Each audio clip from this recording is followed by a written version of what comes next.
영과 욕이 교차한 정치 인생. 오늘 3월 30일 그리고 내일 3월 31일은 어떤 날로 기록되게 될까요? 검사 출신 두 법률가를 초대했습니다. 정태원 변호사, 이중재 변호사 나와 있습니다. 안녕하십니까? 안녕하십니까? 네, 안녕하십니까? 안녕하십니까? 지금 시간이 꽤 진행돼 이 2시 7분에 오후 심사가 재개됐다고 하는데요.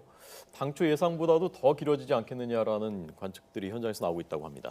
우선 지금 그 박 전 대통령이 받고 있는 혐의가 13가지고요. 그동안에 검찰과 검의 수사를 통해서 모아진 증거 기록이 약 10만 쪽이 넘는다고 한답니다. 예.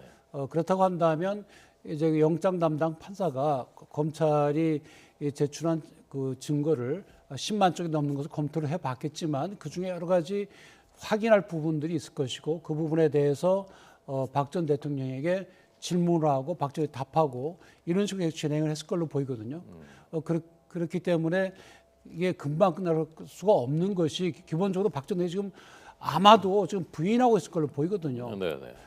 그렇다고 한다면 그냥 물어보고 아니요가 아니라 좀 더 판사가 궁금할 경우에 좀 더 구체적인 질문을 할 수가 있기 때문에 시간이 많이 소요될 걸로 보입니다. 네.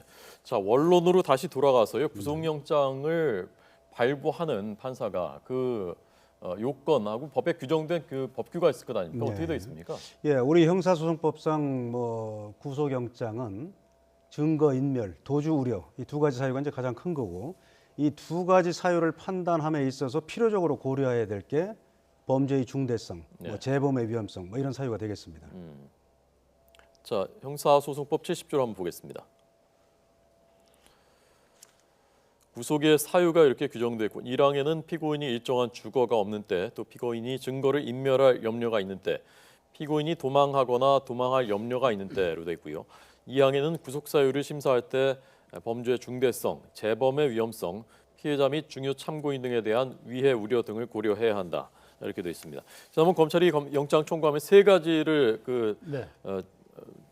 중점적인 사유로 제기하지 않았습니까? 그 부분이 오늘 또 쟁점이 되는 거죠. 예, 우선 저희 보면 70조 1항에 보면은 일정한 주거가 없거나 증거인멸의 우려가 있거나 아니면 도주의 우려가 있을 때 그거는 반드시 있어야 되는데 그 중에 하나라도 있어야 되는 필요적인 요건이고 네네. 다만 그걸 이제 그 구속영장 발부 여부를 검토함에 있어서는 이 항에 있는 바와 마찬가지로 사안의 중대성이나 뭐 여러 가지를 고려하도록 이렇게 돼 있거든요. 그래서 결국 쟁점은 우선 물론 혐의가 우선 소명이 돼야 됩니다. 네. 뭐 입증까지는 필요 없지만 범죄를 저지른 것 같다 정도의 소명이 있어야 되고 그 다음에 꼭 있어야 될 요건이 지금 박 전 대통령의 경우에는 증거인멸의 염려가 있느냐 없냐 그겁니다. 왜냐하면 도주할 가능성 없지 않습니까? 어디로 도망가겠습니까? 예, 다 예. 보고 있는데.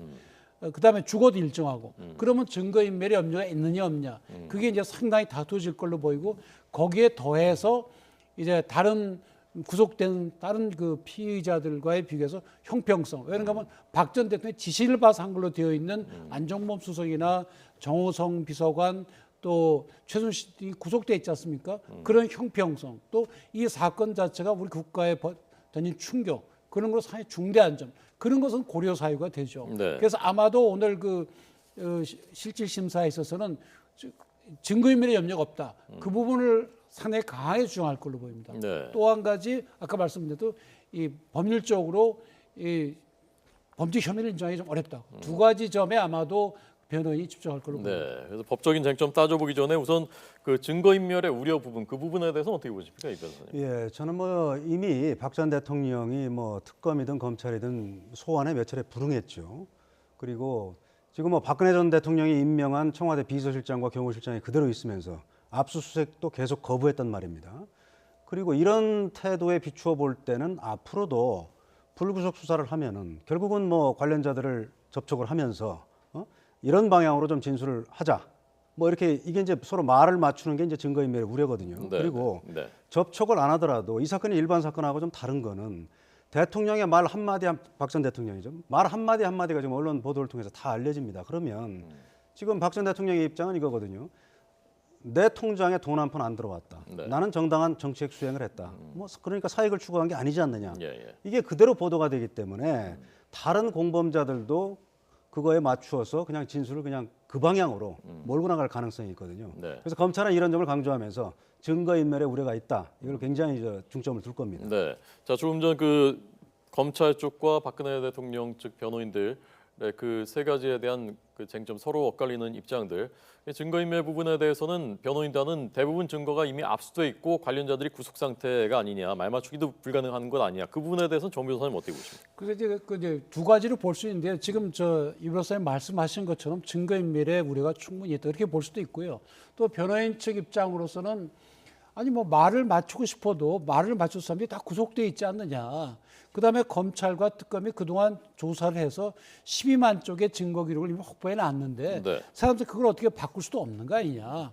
그리고 이 구속 수사가 필요한 건 수사를 위해서 필요한 것인데 지금 이렇게 다 조사가 돼 있어서 곧 내일 모레 구속된다 하거나 안 되면 바로 기소를 한다고 하니 곧 기소할 검찰에 왜 지금 구속 수사가 필요한 것이냐. 만약에 이 증거인멸의 우려가 있다고 한다면 검찰 단계에서 일단 불구속 기소를 하고 판사가 볼 때 재판하면서 이 피고인이 증거인멸 염려가 있네. 그러면 그때 구속을 해도 되고 예. 그런 점에서 증거인멸의 염려가 없는데 검찰이 어떤 여론이라든지 그런 걸 의식해서 지나치게 하는 것이 아니냐. 뭐 이런 주장이죠. 근데 결국에는 그거는 이제 실질적으로 과연 증거인멸 염려가 있는지 그거를 좀 따져봐야 될 겁니다. 사안이 복잡하거나 이런 경우는 증거인멸 가능성이 높아진다는 것이 일반적인 견해거든요. 네. 구체적으로 이 경우에 과연 박 전 대통령이 구속이 안 되고 불구속 상태로 수사와 재판을 받는다 하더라도 다른 사람의 진술에 어떤 허위 진술을 하도록 한다든지 그럴 가능성이 없다.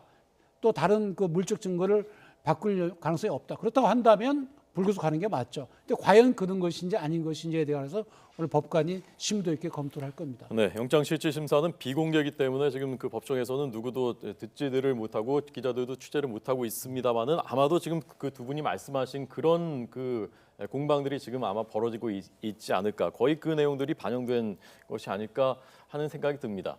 자, 지금 그 부분 증거인멸 우려 못지않게 형평성 부분이지 않습니까? 이미 구속된 피의자들하고의 형평성 그 부분을 검찰이 집중적으로 제기했는데 그 부분도 재판부가 중요하게 볼 수 있는 부분이라고 보십니까? 뭐 당연히 중요하게 봅니다. 법문에는 뭐 형평성이라는 용어가 없지만은 실무상으로는 뭐 또 일반 회사 같으면 밑에 직원들이 구속됐는데 네. 공모 관계가 입증이 된다면 위에 뭐 사장이나 회장을 구속할 방법이 없거든요. 그런 점에서 법문에는 없지만 형평성도 분명히 고려를 할 거고 오늘 뭐 그것보다도 더 중요한 것은 과연 검찰에서 구속영장 청구서에 기재한 범죄 사실이 증거에 의해서 충분히 소명이 되는지 네. 이게 첫 번째고요. 예. 그다음에 소명이 될 경우에는 이게 사안이 너무 중대하지 않느냐. 결국은 범죄의 중대성.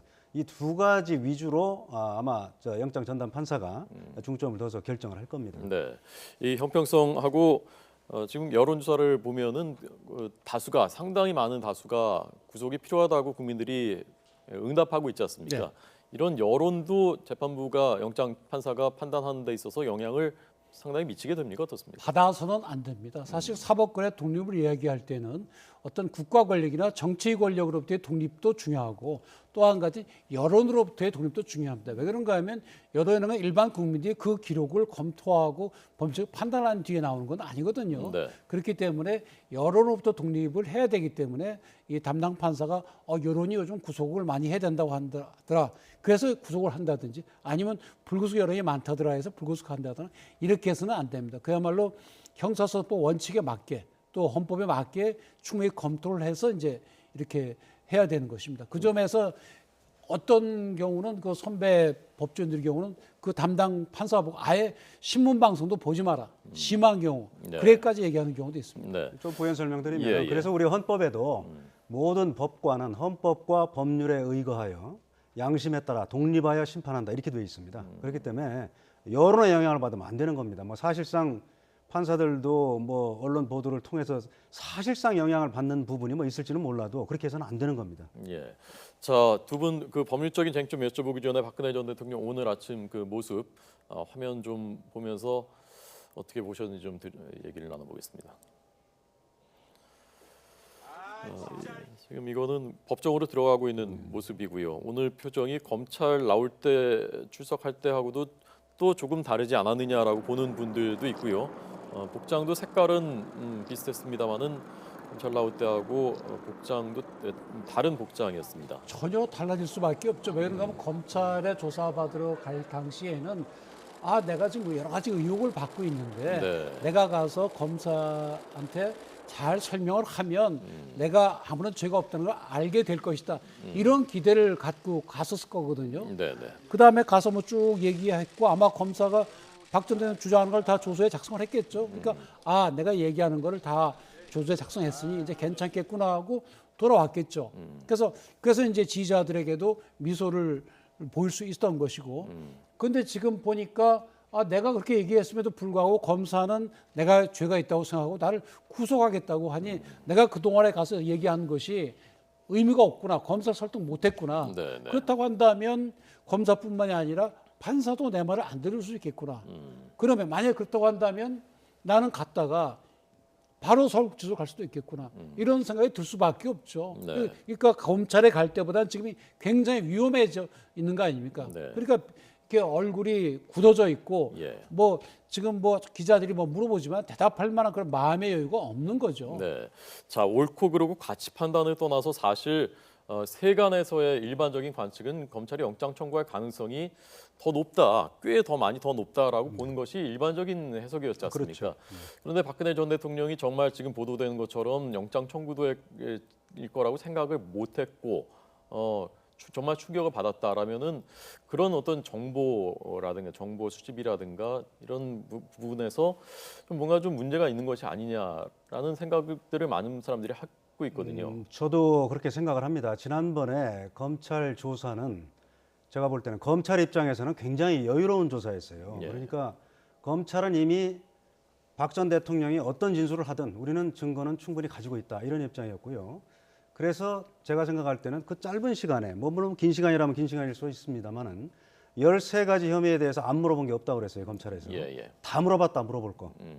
그래서 그 얘기는 뭐냐면 거꾸로 얘기하면은 깊게 추궁을 안 한 겁니다. 그냥 박 전 대통령이 나 그거 모른다. 나는 그렇게 지시한 사실이 없다 하면 그냥 받아준 거예요. 예. 그러면은 검찰 입장에서는 뭐 실갱이를 할 이유가 없죠. 그렇게 해놓고 그런 조서는 사실은 뭐 증거 관계가 확보가 돼 있는데도 불구하고 피의자가 그렇게 부인하는 진술을 하면 굉장히 안 좋은 겁니다. 그게 이제 우리 법률 용어로 개전의 정이 없다. 소위 뭐 반성해야 하는 빚이 없다 이렇게 되기 때문에 네. 그거는 뭐 그런 경우에는 구속영장을 청구할 가능성도 높아지는 거고 그다음에 법원에서도 발부할 가능성이 높아져요. 그런데 검찰 조사가 끝난 다음에 박 전 대통령 변호인단은 검찰과 검찰 가족에게 경의를 표한다고 했거든요. 예. 그래서 저는 이 말을 참 이해를 할 수가 없더라고요. 당시에. 그 보면은 박 전 대통령 입장에서는 그동안 검찰이나 특검 소환에 응하지 않았고 헌법재판소에도 나가질 않았어요. 그냥 본인의 입장을 그냥 몇 페이지짜리로 그냥 제출한 게 다거든요. 그런 의미에서 검찰에 나가서 본인이 하고 싶은 얘기를 다 했는데 그걸 검사들이 다 조서에 기재를 해준단 말입니다. 네. 그러면 범죄를 모르는 박 전 대통령 입장에서는 이거 참 잘 된 거구나 이렇게 했을지라도 변호인단의 입장에서는 그게 아니라는 걸 알거든요. 그런 입장에서 볼 때는 이게 박 전 대통령 변호인과 박 전 대통령 사이에 뭔가 소통에 좀 문제가 있다. 저는 그렇게 생각합니다. 네, 제대로 된 법률적인 조언과 지원을 받고 있는 것인지가 좀 저는 의문스럽습니다. 의문스럽다. 대표적인 저거 아닙니까? 아까 저 화면에 보여주신 것처럼 내 통장을 뒤져봐라. 내 통장에 1원이라도 들어온 게 있겠느냐. 그러면 내 통장에 돈이 안 들어오면 나는 뇌물죄와 관계없다. 이렇게 생각하시는 거거든요. 네. 근데 법리적으로 그렇게 되지가 않잖아요. 최순실과의 공범으로 돼 있잖아요. 네. 그러니까 좀 그 변호인단이 그럼 공부를 좀 시켜드렸으면 적어도 저런 말씀은 안 하실 거거든요. 네.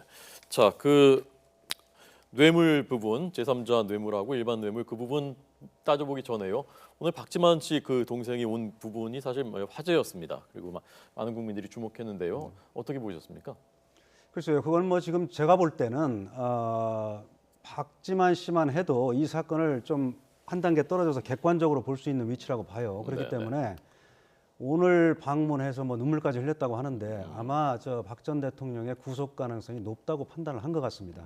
그렇기 때문에 뭐 정말 뭐 가족으로서 슬플 수밖에 없고 지금 오늘 만약에 영장이 뭐 내일이 되겠습니다만 영장이 발부되면 뭐 언제 다시 석방될지 모르는 그런 심정을 반영한 게 아니냐. 예. 울기까지 한 거 보면 아마 대면한 건 굉장히 오랜만인 것 같습니다. 그렇죠. 박근혜 전 대통령, 박지만 특히 씨가. 이제 같이 온 그 부인은 네. 변호사 아닙니까? 네, 네. 변호사라면 뭐 보도 난 거밖에 안 봤다 하더라도 아 이게 상당히 위험한 상태구나. 네. 그걸 알 것이고 박지만 회장에도 그런 거 설명했을 거 아닙니까? 예, 예. 그렇다고 한다면 사실 오늘 가서 다음에 오늘 만약에 구속이 된다 그러면 그것도 만약에 실형이 선고된다 그러면 언제 다시 저 모습을 볼지 모르는 거거든요. 네, 네. 그러니까 환자로 치면은 중대한 수술을 앞둔 거나 마찬가지니까 찾아갔던 걸로 보이고 눈물 흘렸다는 건 그만큼 심각하게 보인다는 거죠. 특히 이제 우리가 이제 구속이라는 게 법적으로만 따지면 엄격하게 증거인멸의 우려가 없고 뭐 그러면 불구속하는 게 원칙인데 네. 실질적인 우리 관행은 뭔가 하면 사전 처벌 비슷한 그런 것도 있거든요. 예, 예. 그러니까 사실 징역을 살리고 안 살리고는 나중에 판사가 형으로 하면 되거든요. 미리 꼭 뭐 구속을 해야 되는 건 아니거든요. 그런데 관행적으로 중한 범죄를 저질렀다는 경우는 일반적으로 구속들을 많이 해왔죠. 네, 네. 그런 점에서 이 경우도 증거인멸의 염려가 전혀 없다고 주장하더라도 만약에 중대하고 그렇다 한다면 구속될 가능성이 높은 것이 아닌가 하고 박지만 씨 부부는 상했을 가능성이 높습니다. 네. 자, 1시 6분부터 휴정을 해서 뭐 점심 식사는 아마 그 옆에서 도시락으로 점심 식사를 했을 것 같다라고 하고 2시 7분에 재개돼서 지금 27분째 다시 오후 시작돼서 지금 진행되고 있습니다. 제일 큰 쟁점, 법률적인 쟁점으로서는 역시 뇌물죄를 인정하느냐 안 하느냐 하는 부분일 텐데요. 제3자 뇌물죄 부분이 있고 재단 출연한 것은 제3자 그러니까 재단에 주게 했다라는 부분이고 직접 받았다. 박근혜 전 대통령이 직접 받았다고 하는 부분이 그 승마지원금 그렇습니다. 삼성이 준 77억 원이 포레스포츠를 통해서 준 그 부분이지 않습니까? 그렇습니다. 그 부분에 대해서는 어떤 그 공방들이 오갈 것이라고 보십니까?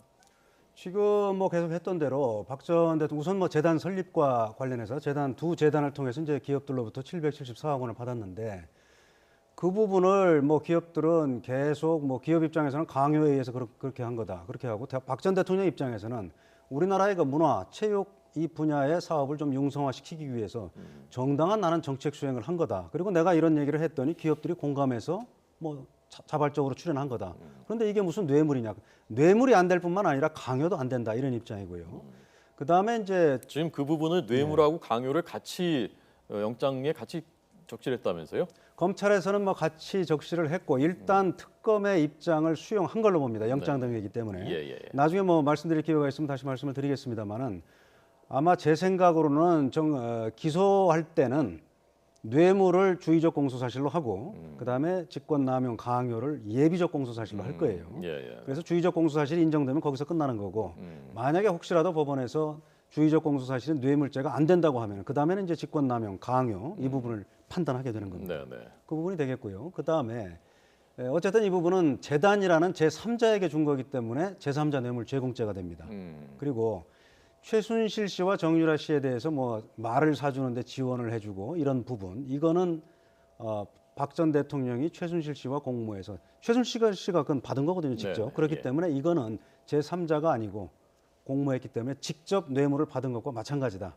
그래서 뇌물 수수죄로 지금 법리를 구성을 한 거죠. 77억 원 부분은 박근혜 전 대통령이 직접 받은 거나 마찬가지다. 마찬가지다 그런 얘기입니다. 왜냐하면 경제 공동체니까 최순실 씨와. 경제 공동체라는 말은 사실은 법률 용어는 아니고요. 네. 지금 이렇습니다. 지금 아까 정 변호사님도 말씀하셨습니다만은 내 지갑에 내 통장에 돈이 안 들어왔다. 그렇다고 해서 뇌물죄의 공범이 안 되는 건 아니거든요. 지금 뭐냐면 오늘 박 전 대통령이 법정에서 효과적으로 방어를 하려면 네. 검찰에서처럼 나는 몰랐다. 나는 정당한 정책 수행을 했다. 내 통장에 들어온 돈이 한 푼도 없지 않느냐. 이 얘기를 하면 안 됩니다. 어떻게 해야 됩니까? 하나 한 걸음 더 나가서 뭐냐면은 지금 우선 삼성전자 이재용 부회장과 2차로 독대했을 때가 2015년 7월 25일이거든요. 그거 보면은 오전에 독대를 했는데 그날 안종범 전 수석의 업무 수첩에 적힌 게 이런 내용입니다. 1, 2 해가지고 1에는 승마단, 그다음에 2에서 재단 설립 이게 적혀 있어요. 그러면 검찰은 분명히 이런 증거를 제시를 했을 겁니다. 이거 어떻게 된 겁니까? 하니까 박 전 대통령은 나는 그런 지시한 적 없다. 그래서 그걸로 조사를 끝낸 거예요. 그럼 이건 안 됩니다. 그러면 왜 안 전 수석의 수첩에 그런 내용이 적혀 있느냐? 이건 누가 봐도 승마단 지원하고 재단 설립하는 거 하는 얘기 아닙니까? 근데 나는 안 전 수석한테 그게 아니라 나는 이런 걸 한번 알아보라고 했는데 안전수석이 잘못 알아듣고 이렇게 한 거다. 이걸 합리적으로 법관을 설득할 수 있을 정도의 증거도 제시하고 구체적으로 설명을 해야 됩니다. 나는 그런 지시한 적이 없다. 근데 그 수첩에 그런 내용이 적혀 있고요. 더군다나 2016년 2월 15일 날 이재용 부회장하고 3차 독대를 합니다. 그때 박 전 대통령이 지금 알려진 바로는 정유라 지원해줘서 고맙다 이런 얘기까지 했거든요. 그러면 대통령이 승마단을 좀 지원해달라 이것도 잘못하면 직권남용이 될 수 있는데 특정 개인인 정유라를 지원해달라 그다음에 지원해주니까 고맙다 이런 얘기까지 만약에 한 게 증거에 의해서 소명된다면 네. 단순히 나는 몰랐다 내 통장에 돈이 안 들어왔다 이것만으로는 설명이 안 되는 거고 예. 바로 그런 부분 때문에 검찰은 공모라고 보는 것 같습니다. 예. 그러니까 그게 직권남용 강요에 해당된다는 부분은 일반인들이 쉽게 납득할 것 같은데, 그런데 그게 박근혜 전 대통령이 직접 받은 거냐, 그치 17억 원이라는 부분에 대해서 아마 오늘 변호인단이 그 부분을 집중 제기하지 않을까 싶은데요. 공모 관계가 없다고 이제 주장을 하는 거죠. 그러니까 최순실이 받았는지는 모르겠지만 네. 나는 그 받은 사실도 모르고 예. 거기다 주라고 한 적도 없다. 뭐 이런 주장을 이제 하는데 결국에는 지금 우리 이 변호사 말씀대로 증거입니다. 증거. 사실 검사들이 조사할 때 제일 편한 게 다 부인하는 경우 조사하기 편합니다. 부인하는 대로 쫙 아니다 써놓고 예. 이 아니다란 말이 거짓말이라는 증거만 찾아 붙이면 돼요. 그러니까 뭐 따지고 뭐 추궁하고 뭐 할 이유가 없어요. 정말 힘든 상대는 누군가 하면 일정 부분이 인정하면서 그러나 이거는 이렇다 저렇다. 이거는 굉장히 힘들어요. 왜냐하면 그 말이 사실 수도 있잖아요. 그럼 그 변명이 진짜인지 아닌지 확인을 다 해 나가야 돼요. 그래서 굉장히 어렵고 사실관계도 확인해야 되고 법리적으로 어떻게 되는지도 확인해야 되는데 무조건 나는 모르겠는데요. 예를 들어서 수첩에 그렇게 적혀 있는데요. 모르겠어요. 그 사람이 쓴 거예요. 내가 쓴 건가요? 저는 모릅니다. 그러면 그렇군요. 그냥 넘어가요. 예. 그럼 결국 나를 위해서 제대로 방어할 만한 얘기를 못 한 거예요. 조사해 보니까 나 아니라고 했네. 그러니까 내가 조사 잘 받았다.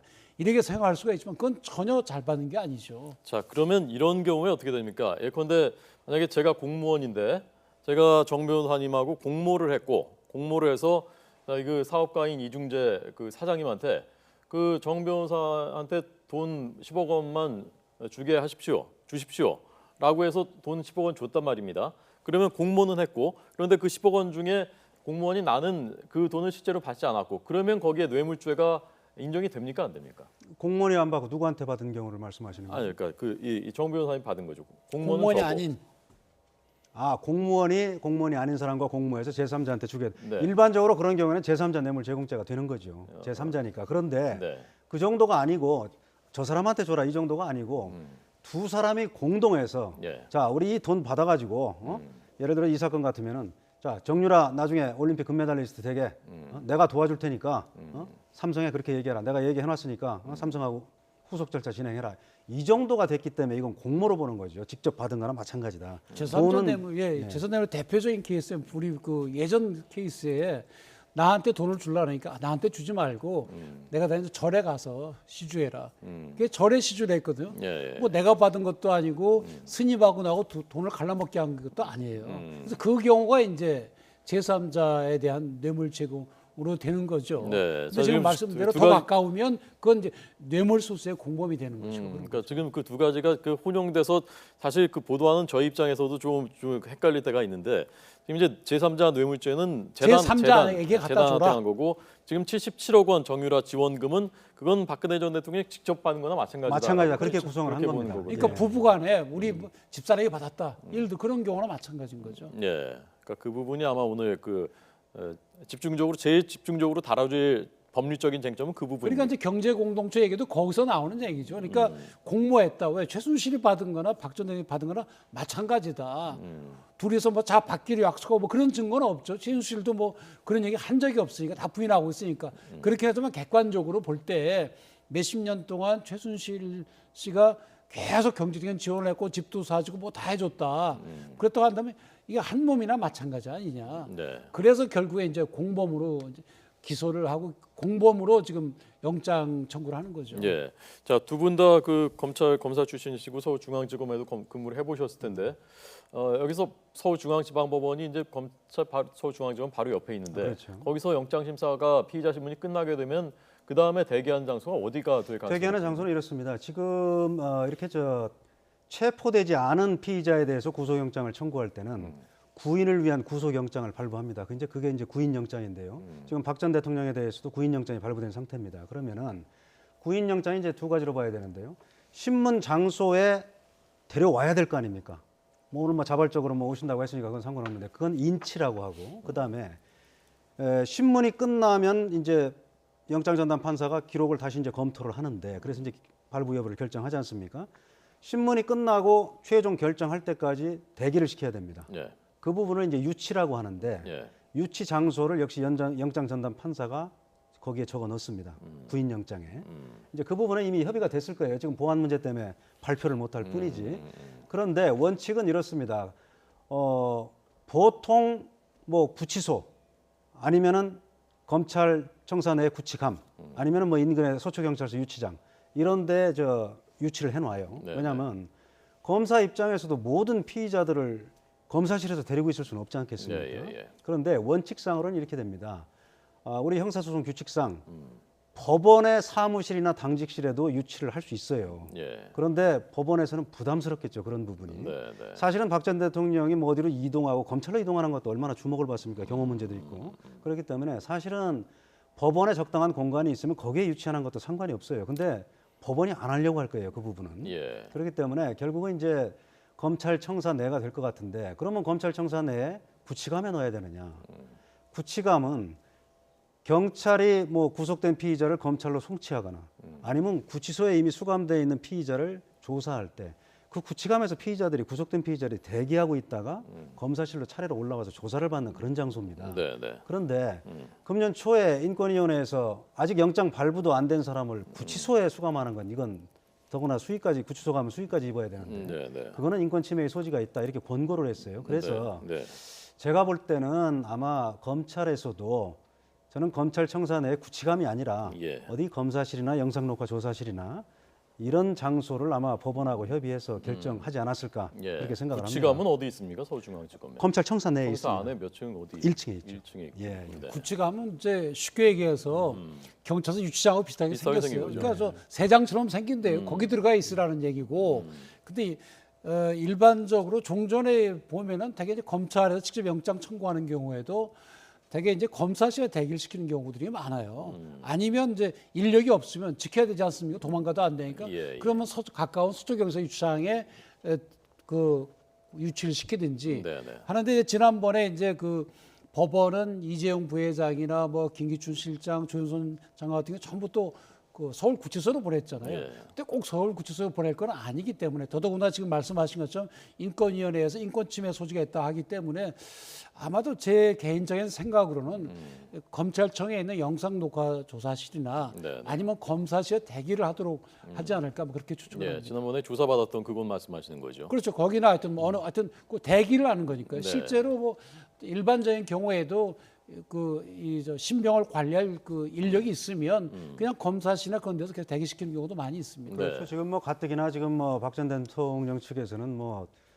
전 대통령에게 수모 주기식 수사를 하느냐 이러는데 그 구치감에 넣으십시오. 그 영장 결과에 관계없이 아마 굉장히 반발이 클 겁니다. 예. 이재용 부회장하고 그 조윤선 전 장관 등은 근데 특검이 했었던 거니까 검찰 청사로는 갈 수가 없는 그 아니 상황이었고. 그 판사가 예. 그 장소를 거기 썼으니까 유치 장소를 예. 서울구치소로 썼기 때문에 그대로 집행을 하는 거죠. 근데 이번의 경우에는 유치 장소를 안 썼다 그래요 판사가. 지금은 그렇습니다. 예, 그래서 여기 빈칸에 써놓겠죠. 네, 아마도 이제. 맞습니다. 신문이 끝나고 이제 예. 기재를 하겠다. 그러니까 아마도 제 추측으로는 네. 그 검사실이나 조사실 그런 데가 적절하지 않나 싶은 생각이 드는 거죠. 네. 자, 알겠습니다. 오늘 두 법률가들의 해설 들었고요. 잠시 뒤에 저희가 현장 다시 연결해서 좀 달라진 상황이 있는지 직접 들어보고 또 해설이 필요한 부분 다시 여쭤보겠습니다. 잘 들었습니다.